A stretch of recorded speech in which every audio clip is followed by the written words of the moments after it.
పద్దెంది పడిమెట్ల పైకెక్కి గుడికేగు భక్తులకు ఎదురొచ్చే బంగారు స్వామి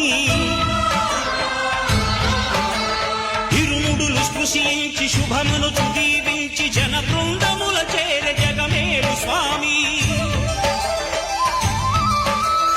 తన భక్తులనరించు తప్పులకు తడబడి ఒక పక్క ఒరిగెన ఓంకారమూర్తి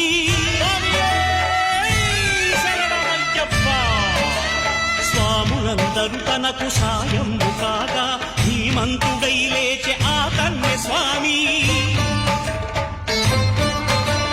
పట్టబంధము వీడి భక్తతతికై